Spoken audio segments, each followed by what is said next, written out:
Heard a lot about this show, the ex-candidates. This has been a pretty thorough interview.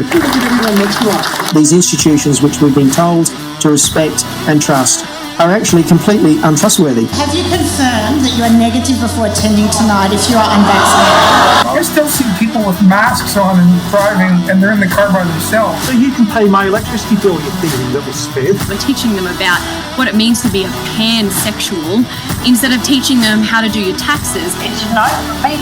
I say no to the voice. Hey everyone, welcome back to another episode of the ex-candidates. My name is Stephen Tripp, and as always, I'm joined by Adam Zara, the One Nation candidate for Campbelltown. How are you today, Adam? I'm pretty good, Stephen. How are you going? I'm pretty good, thank you very much. And on tonight's episode, we have Mark Watson, the One Nation candidate for Port Stephens. How are you tonight, Mark? Yeah, very well, thanks. G'day, Mark. How are you going? Good, Adam. Yeah, that's good. I've been busy. I heard you've been busy campaigning all day today. Mate, I'm always busy. I can't keep up. There's such a huge groundswell there of supporters coming forward, putting signs out, letterbox dropping, and meetings to attend. It's just never ending. It's fantastic. It's great to see, and it's great to be involved with it. Awesome.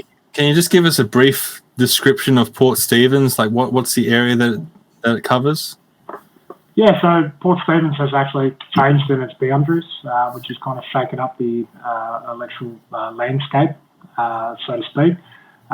So we now span from Tea Gardens out to Karua, down to Seaham, out to Tomago, near the RAF base there, and then out to the bay, which encompasses Fingal Bay, Nelson Bay, around there, which is where I live. And in between there, we've got Lemon Tree Passage and Medowie and Raymond Terrace in there. So it's quite a large electorate. There's a lot of ground to cover. We have just over 55,000 registered voters and 1,300 square kilometres there to cover. So, we've got a fair bit of ground to cover. We do require volunteers. So anyone watching this, if you're available, we need you to put your hand up for pre-poll and polling day. The reality is we have a real chance to make a difference here on the ground. We've got good policies. We've got a good leader in the likes of Mark Latham. And to back him up, we've got Tanya Mihalik there, and we've got a good upper house card. So we've got a real opportunity to make a difference here on the ground. And, it's a marginal seat here in Port Stephens. Kate only holds it by 5.8%.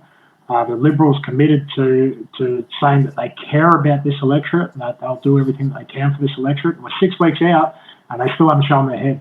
But One Nation's here and, on every corner I'm putting my signs up and I'm out there and I'm taking the fight to them. So I care for the people. I care for the people of Port Stephens and our policies reflect that. You've just given us a background of the area. Can you give us a background of yourself now? What motivated, because you ran the first time as a federal candidate in the last election for Newcastle. Now you're running in the state campaign. The way I look at it is, the federal campaign was just more of a teaser, you could say. It was an introduction into politics. And, we learnt the hard way, as you fellas know. It wasn't easy. It's quite difficult. But now, we're backed up by strong policies at state. We've got the network. We've got the support there. So my background is I was a chef for nearly 19 years. And since then, I've moved into a different industry. It's a bit of sales to involve. It's still around hospitality, to the meat industry, and a few dry goods and bits and pieces. So still involved in small business in the area, and I do get out there and I do get to talk to a lot of people.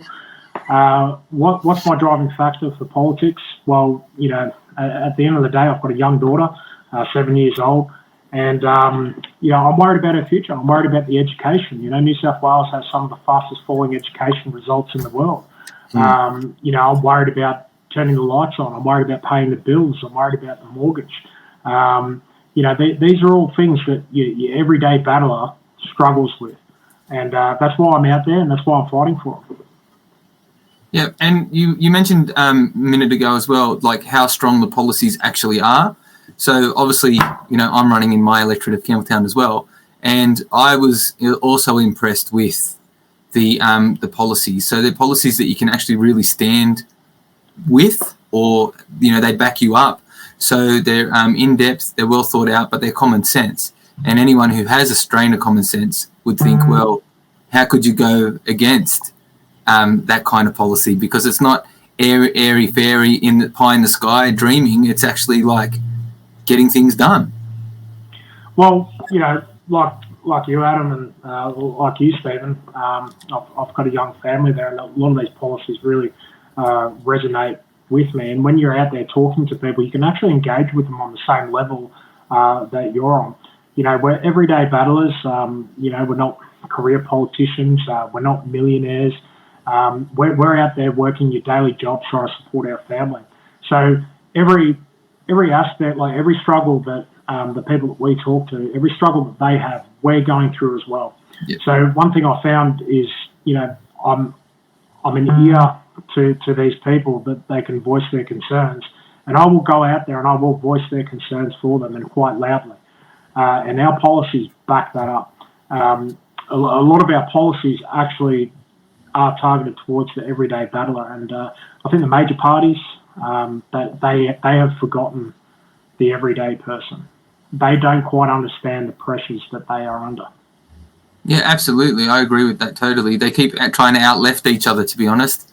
They're always trying to, like, you know, let's go green. Well, I'm going to go this renewable, and then the opposition will go, well, I'm going to go this renewable, and then it's this renewable. And then as they're going this way with renewables, our prices for electricity and energy start going like this, because all of a sudden we have to keep paying for everything. Like I explained in this meeting today to a bunch of concerned citizens in Medowie, is that Liberal and Labor are pretty much voting along the same path.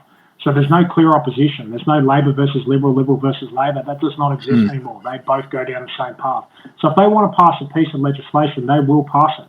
There is no opposition there raising concerns, raising questions, you know, and putting the hard question to them. And the point that I make at the moment is people need to ask this question: how will they pay for it? This state is $182 billion in debt, and who's going to pay for it? My grandchildren.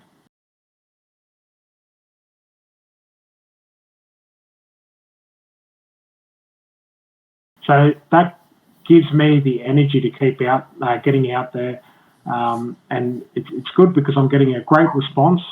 I'm getting phone calls, messages, emails all the time. I'm getting new people coming forward, and I hope they keep coming forward because I want to make a positive change for the community.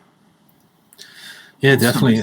It's definitely great to see. Now, if people are watching this and say, "Hey, I want to help out Mark. I want to be part of his team," how can they contact you if they want to volunteer?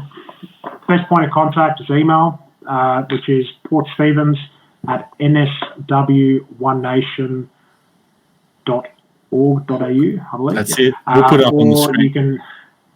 Or you can shoot me a message via Facebook. Quite active on Facebook all the time. Drop me a comment.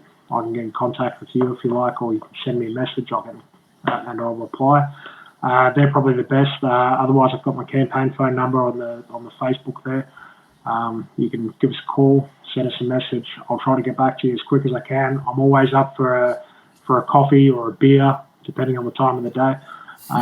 But you know, come and tell me your stories, and I'd love to hear them, and I'll get out there and I'll fight for you.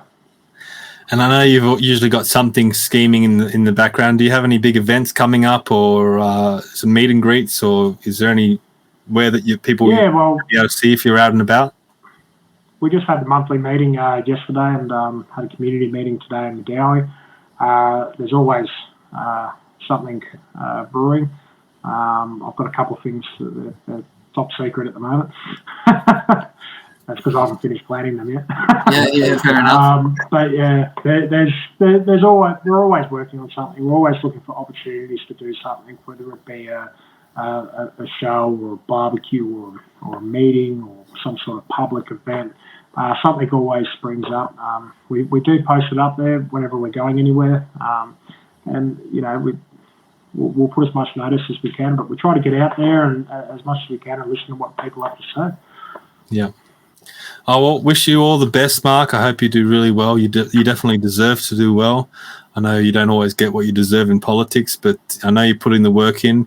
And Adam and I, we've been, obviously we're in the same path as you are. We entered politics around the federal election, and we've just seen you just get better and better and better in the way you speak and the way you get out there and communicate your message to people. So thank you very much for coming on the show tonight. We really appreciate it.